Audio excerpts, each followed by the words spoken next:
Hello, everybody, and welcome back to another episode of the Get Stuck on Sports TV edition right here on Thumb Coast TV. I'm Brady Beedon. He's Dennis Stuckey. We have had playoff football. We will start back on Friday. Let's start with the game you were at. Port Huron Northern season comes to an end, a 21-14 loss to Lakeview. There's a lot of ways to attack it. Just quick recap of how the game went, because Lakeview left the door open. Northern couldn't quite run through it. Yeah, that's the frustrating thing about it, was I don't think Lakeview played their best game, and Northern wasn't able to take advantage of it. It was a scoreless first quarter. I thought there was a feeling out process for both teams. And then Lakeview scored first, but Northern came right back. What I liked about what the Huskies were trying to do was they wanted their best guys to get the ball. And obviously teams don't kick to Amir Moreland. They kept kicking to Joey Lincoln, and the first two kickoffs, they ran reverses where Lincoln would run over, give the ball to Moreland, and the second time Moreland took it 90 yards for a touchdown, quickly tied the game at 7, and then Northern had an opportunity after that they recovered an onside kick because they kind of caught Lakeview off guard, but on the very next play, they ran an option. The pitch was a little too strong. Moreland fumbled the ball. Next thing you know, the ball's at the 9 of Northern, and Lakeview's back out in front. Then they got a late touchdown on a 52-yard pass play just before half because, yes, even though they're a T team, Lakeview can throw the ball. Their quarterback has a very good arm.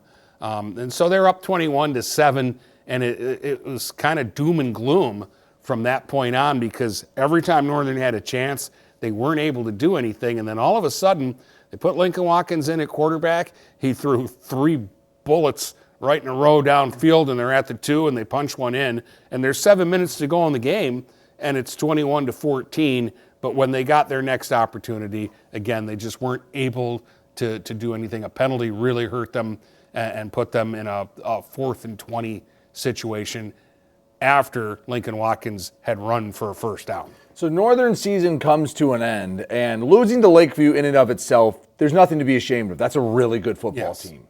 They're going to have a shot to beat Grosse Pointe South again and win a district title. However, Northern coming into this year, we had a lot of expectations. And over the last decade, Northern hasn't missed the playoffs since, 2015, and they've made it 10 years in a row, I think. Yeah, so they've been consistently a good team. We're waiting for them to take that next step and to have the high-end talent that they had this year. We were waiting for them to, hey, this is a game you go and win. We haven't had a postseason pound the table, heck yeah, Northern, you won that game, really in a while. The last time they beat a team in the playoffs, not named Port Huron High, was back in 2018. And this was a spot where, De La Salle's not in there. They're not the boogeyman. Lakeview's good. Lakeview beat Grosse Pointe South, so Grosse Pointe South isn't an untenable task to go and win. So to fall in this one, it just left us wanting a little more with this Northern team. And the other side, that now the reality is, the names we've been saying for 3 years, a lot of them are going away for next year. Yeah, you're not going to have Lincoln or Amir. Cam Haryu won't be back next year, and there are several others who just won't be back next year. And so that's, I think, too, was part of it's now or never for this group. And we've loved this group so much, both in football and in basketball, too, that we just we're kind of starving for more. And I thought this was a bad matchup. I thought Lakeview was the favorite. And it wasn't like it was a blowout. Northern was in this game. But I just felt like Lakeview wasn't at their best Friday night. And that was an opportunity for Northern to maybe steal that game from them, and they just weren't able to get over the top. All right, the game I was at, Richmond and Armada. This was a fun one. Richmond gets a 14-10 win to beat Armada for the second time. First time they've ever beat Armada twice in the same season. First playoff win over the Tigers ever. They were 0-3 beforehand. This was a defensive struggle. It was 7-0 at halftime. Richmond had one nice drive that ended in the end zone. Armada got into Richmond territory once, threw a pick. That ended that. Second half, again, nothing really happens in the third quarter. Armada goes down, finally gets some offense going, and Logan Chun keeps his legs churning when they get inside the 10 and gets into the end zone at 7-7. And immediately the Armada defense gets a stop, and they get the ball near the 50, and they walk down the field, and they get stopped inside the 10. Now, they kicked the field goal, was the right call, but that left the door open a little bit. You'd love to get a touchdown there if you're Armada, because now the worst Richmond can do is likely tie unless they go for 2. Don Benetti gets it back about, I think it was 5:05 on the clock when he got it at his own 20. Down 3. And this young man just worked him down the field. They had a few runs with Logan Evans to start, which I really liked because they had some time, they had some timeouts, and it got them to about the 35-40 yard line. The big play on this drive, it was a 3rd and 5 at about the Armada 40. They throw an out route to Hollister.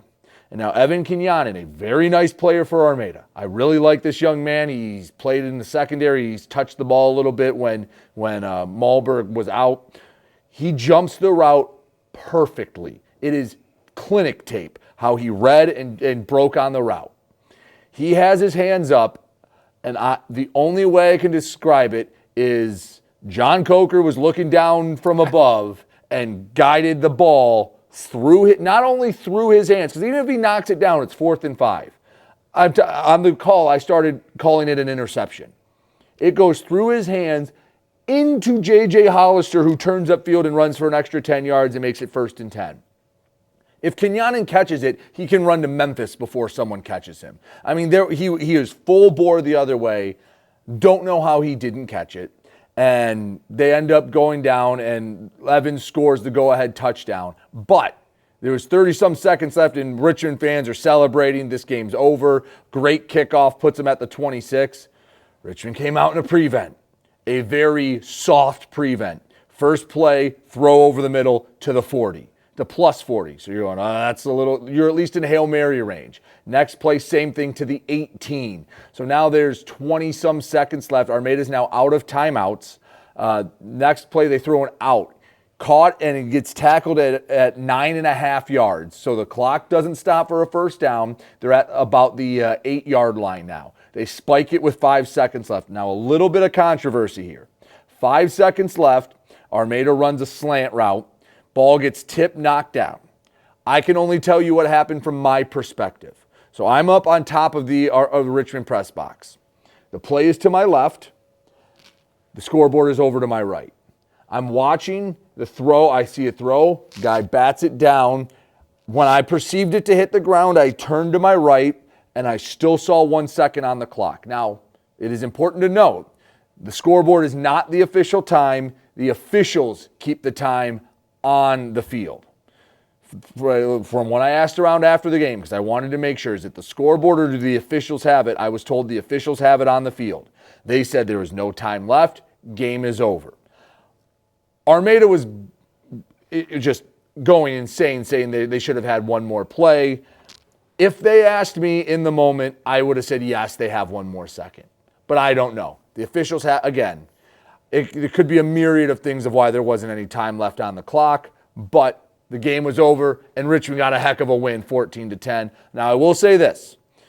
I know Armada fans are probably not happy. I wouldn't be either if I was an Armada fan. However, there were several moments in this game where you can look back on where that wouldn't have mattered. You threw a pick in plus territory. You got held to a field goal when you took the 10-7 lead. You gave up an 80-yard drive in the final 5 minutes. Amongst the others, there were moments. You get the pick? Yeah, you get the pick. Game's over. So you did not lose this game because of that 1 second, no time left, whatever it may have been. You did not lose because of that. There were many other moments, and Richmond earned that win. Yes, it's frustrating, but no, that's not the reason why you lost. And even if you get that play, Brady, no guarantee you're getting 8 yards against the Richmond defense. Right. So it's not automatic Right. that we would have scored on that play. You weren't at the 1 you would have yard had a line. chance to score, but that doesn't necessarily mean you would have. Right. They could have. There was a chance they could have scored, but yeah, from the 8-yard line, that is not a layup. That is a workable play, but not a guarantee. So Richmond, now 9-1. They've beaten Armada twice. And I don't want to say, already a successful season because they're going to have a chance to go to Frankenmuth and surprise some people. We'll talk about that in the second segment. But here they 9-1. They've beaten Armada twice. Their only loss is to a 10-0 Almont team. It's been a darn good season for the Blue Devils. It's been a really good season, and we've been talking about it a lot, both just you and I in conversations and on the podcast about Benetti and where he ranks as a quarterback in the last 5-6 years in the area, and he's very high up on our list. All right, you saw PH on Saturday. This was the last game we were at. PH beat Marysville 24-14. Perfect first half by the Red Hawks. They were perfect, and it was Marysville that was making the mistakes. They had a turnover. They took some bad penalties. PH got the ball first, 75 yards in 8 plays. They got help, 20 yards in penalties against the Vikings. And Joey Gilbert scored the first of his 3 touchdowns in the game. Then there was a turnover. They turned that into a field goal to go up quickly, 10-0. They got another score just before halftime to make it 17-0. I had not seen the Red Hawks play a half of football like that in quite a long time. Marysville finally got it going in the second half. They had a big third quarter. They realized that they could run behind Drew Krasinski, and he started pushing people around, and the Busons started ripping off some big runs. But sandwiched in between 2 Viking touchdowns was a PH touchdown. It became 17-7, and PH immediately got the ball and marched down the field, hot knife through butter, to make it 24-7. And then Marysville came right back to make it 24-14.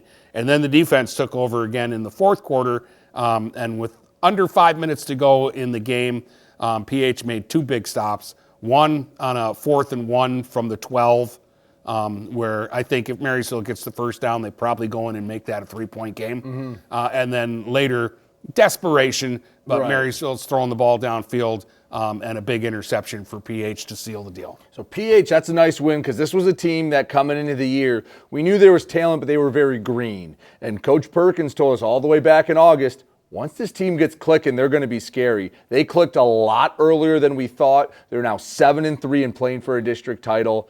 Yeah, that's a successful season for the Red Hawks. Oh, and they've got so many young players coming back, so many guys that are sophomores this year and juniors who are going to be back with this team next year. And I'm telling you, they have got a ton of talent. And I know they lose Joey Gilbert, who's a great leader, but I think they have a very, maybe not the same type of mentality that Gilbert has, but they have a very talented young quarterback that I know you know coming up through the system. Well, they're not done yet. They'll play De La Salle. We'll get into that in a bit. Some of the other games, Frankenmuth beat Yale 56-0. That was expected. But Yale, it was, again, I was worried about them. They made the playoffs.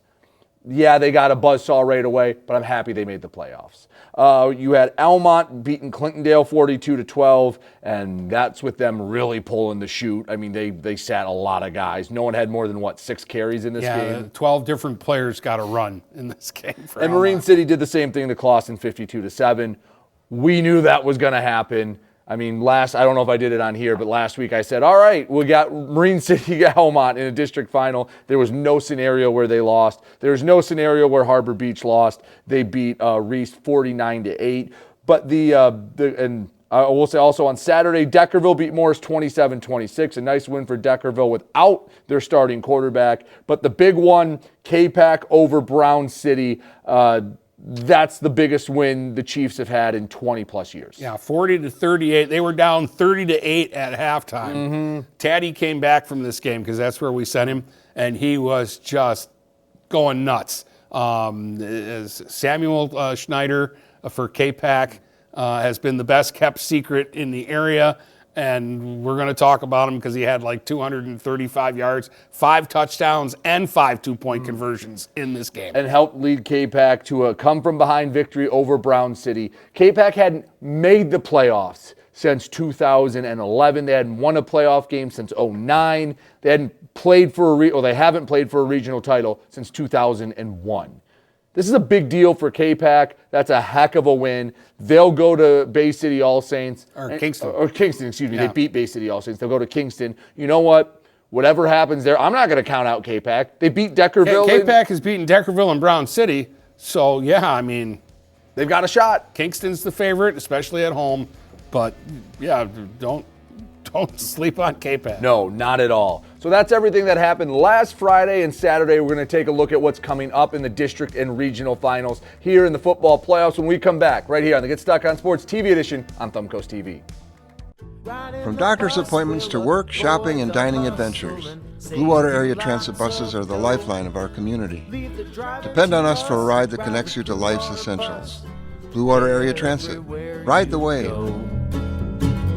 Ride in the bus, we'll avoid the hustle and save you lots of dough. Road rage, don't chance it. Ride Blue Water Transit everywhere you go. Welcome back to the Get Stuck on Sports TV edition. Thumb Coast TV, Brady, Beedon, Dennis, Stuckey. All right, we've got 6 games this weekend, and they're all going to be tough matchups. There's no layups here. Let's start in 11-man where you'll be. You'll be back at Memorial. Warren De La Salle comes up to play Port Huron. Now, most years, it's all right. PH is walking to the gallows. You can hope for something, but usually it ends up being something like 40-0. This is not De La Salle's run that they had from like 19 to 23 where they just won every state title, no problem. Let's beat every team by 1,000. They're good. They're 4-6, but they've lost to 6 really good teams. They beat Warren Fitzgerald to get here. It was a 28-20 game at half. It was a game going into the fourth quarter, and Fitzgerald kind of fell apart down the end. PH is going to obviously have to play a good game, but this isn't roll the ball out for De La Salle and get a win. I'm not saying this is, PH isn't the favorite, but this is not, all right, well, get ready for the end of season speech. PH can win this game. Yeah, I'll go. De La Salle's the favorite to win. Okay, they're De La Salle. But PH is just young enough to not know any better and to not be scared. And the leadership from the seniors that they do have, give me Joey Gilbert in a smash mouth game against De La Salle, and he'll make a believer out of you. Yeah, and again, De La Salle is still very good. I know some people were upset about the whole them making the playoffs. There are 90% of teams in the state don't do better than 3-6 with their schedule. So I'm not going to begrudge De La Salle. I know they had been opting up to D2. They've been a D3 enrollment for a handful of years now. They've just opted up. And you know what? When they realized they weren't as good, they went back to where they're supposed to be. Again, I'm not going to be mad at them for playing where they're supposed to be. Yeah. It's not enrollment manipulation. They're not breaking any rules or doing anything. No, it's not enrollment manipulation, nothing like that. They're just playing where they're supposed to be. It's like if you had a kid that was, 10U playing with 12U, and then you said, oh, well, I'm going to have him play with other 10-year-olds. It's where he's supposed to be. It's where De La Salle's supposed to be. But again, they struggled against the really good Catholic League teams. They weren't competitive with St. Mary's. They weren't competitive with Catholic Central. PH, again, they need to go in. I wish they were wearing any other uniform. If they were wearing UAD Jesuit, if they were wearing just not De La Salle, a team that has owned Memorial Stadium for the last decade plus, I'd feel a lot better about it. Would you rather play De La Salle or King?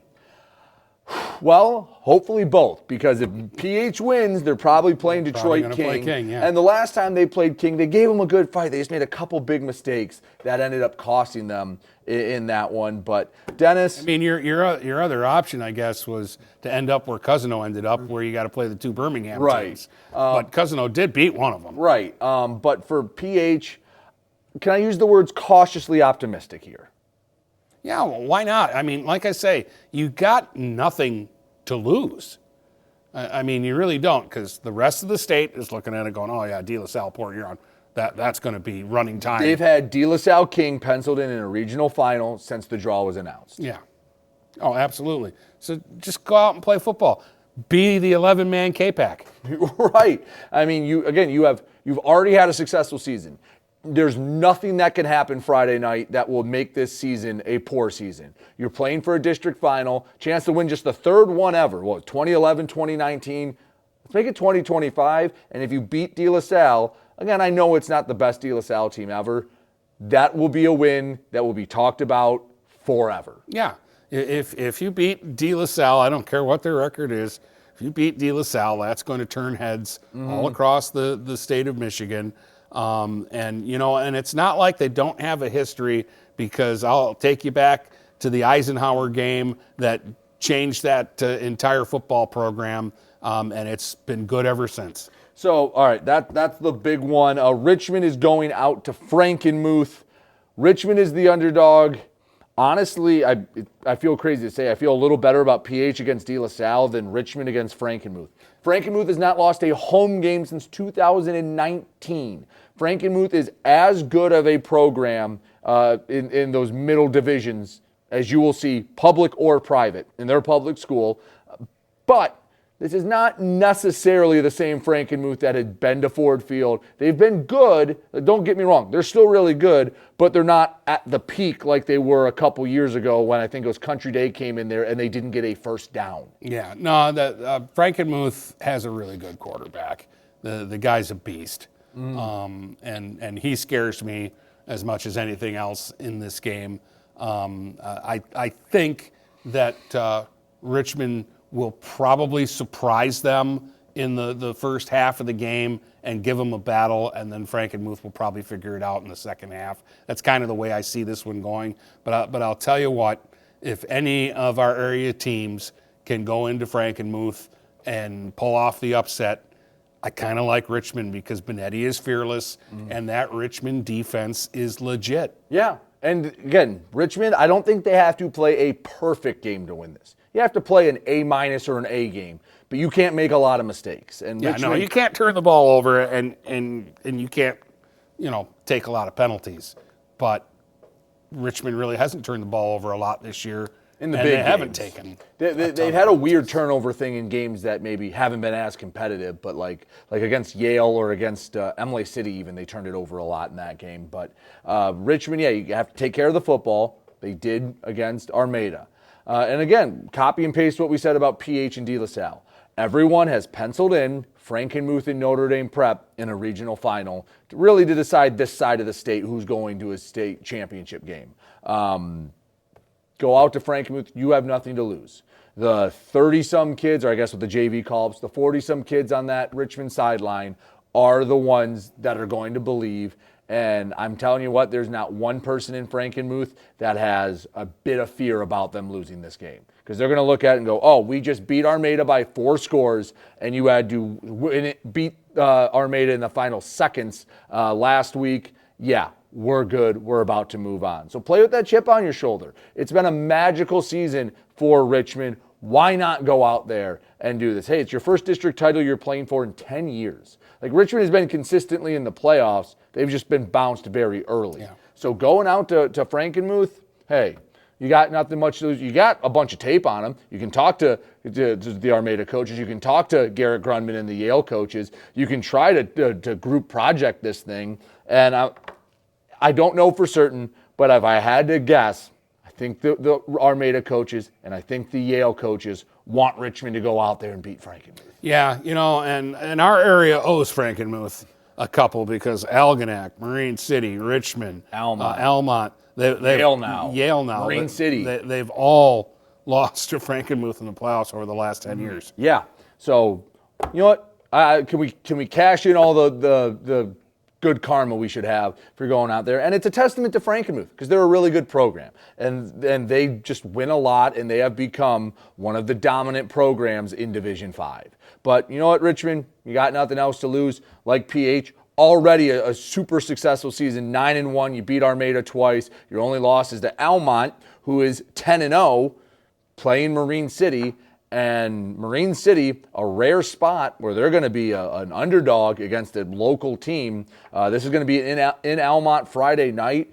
Marine City, they're still a little banged up. Almont, I still think they're full of vengeance. They have one thing on their mind, and that's Ford Field, and Marine City standing in their way. Yeah, why do we always get the matchups that we want and one team's not 100%? Seems like every time we get the matchup we want, somebody's off a little bit. And Almont is not off at all. Almont, they're really good. They've been really solid. Any skewed numbers like in week 9, they didn't play their guys on defense in week 9, and that's why it was a high score. If they play Edison again, they'll blow Edison off the face of the earth.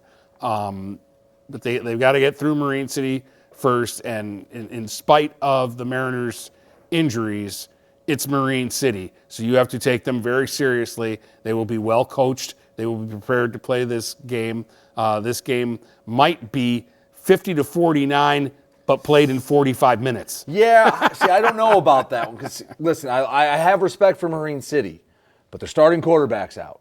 Austin Brown has missed all of the season so far. I know that at some point there was hopes he might come back, but let's just say he's back. It's his first game. He's not going to be 100%. Ruffino has missed most of the year with a big injury.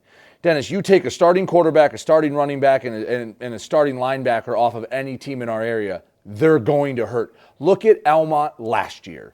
How many injuries did they have going into the postseason? They were 9-0 in the regular season, and they got popped by Ovid Elsie, one and done. And we know that they were a mash unit, but Ovid Elsie didn't care, much like Almont doesn't care about Marine City's injuries. Shouldn't care. And here's the other thing. Almont has been the kryptonite for Marine City. Marine City's 0-3 all-time against Almont in the postseason. And the thing is, a couple of those games weren't particularly close. The last one was in 2019. That was a close one. That was a 22-20 win for Almont. But you go back in 2014. That year, Almont went to the finals. Yes, didn't they did. In 2015, it was a 10-3 Almont win. And in the first time they met in 2014, it was a 35-7 blowout. So Almont has done a really nice job, especially containing Marine City. So you're telling me in 3 games they've given up 30 points to the Mariners? It's because they run a very similar offense. Nothing Marine City does is nothing the Almont defense hasn't seen before. Excuse me. I believe all 3 of those games, too, were at East China Stadium. I believe this you're time around they're going to play in Almont. Yeah, so that's going to be the big one. But I'll say right now, Almont's the favorite going into that game. Yeah, definitely. And I think Almont or Marine City, they're a semifinal. The winner of this game is a semifinalist. I would like to think they're the favorite in the regional. I was a little bold saying they should just bring the regional title trophy to this game too, because I think the winner of this game wins the next one. Yeah. Harbor Beach is going to beat USA. This is the only absolute slam dunk. USA's had a really nice season. Unionville Seaboyne going to Harbor Beach. Their season's going to end at Harbor Beach. Yeah. Reese had a really nice season, and Beach slaughtered them by 41 points. Yeah. But how about K-Pac? They're going to go to Kingston, excuse me. Why not? I mean, they were beat up by Brown City the first time they played, and they come back. And I know Brown City, Cooper, their quarterback, got hurt, which does make a difference. And Kingston blanked them 42-0 back in week 2, but they erased. It was 61-22 Brown City in week 1, or in week 3, excuse me. And then they come back and beat them 40-38. I'm just going to throw my hands up and say, why not? You're not the favorite. You haven't been the favorite in 2 of your last 3 games, and yet they've won 7 in a row. Yeah, well, you just play. Anything from here on out is gravy. So you play without fear. Play with, hey, what the heck? We're going to go to Kingston and we're going to give it a shot. I did say about 3 weeks ago that I thought Kingston was the best team in 8-man D1 and that they were going to get to the state finals this year, which is saying something because a lot of good teams. But I just like, they've just been a buzzsaw this year, and they've gone through most teams fairly easily. So we'll see. This is going to be a better game, or I'm anticipating a better game than I ever thought we'd have. Like this matchup even before the playoffs, we went K-Pac. It's a heck of a story. You're making the postseason. That is a big thumbs up. And I thought, all right, they're going to go to Brown City. They'll give them a fight, but they'll fall short. They're playing for a regional title. That has to be great for the program. Hopefully it's building some excitement in K-Pac. Final game is Deckerville on Saturday, going to Britton Deerfield, down by Adrian, south of Adrian, I believe, actually. You know what? For Deckerville, if they were healthy, I'd be pretty chesty. They're not healthy. I'm hopeful, but I'm not going to be brash about this one. No, I mean, when the season began, I thought Deckerville was on their way to getting a second straight state title. They dropped down a division this year. But losing your quarterback is a big deal, but the freshmen did all right. And Deckerville has one advantage over everybody else.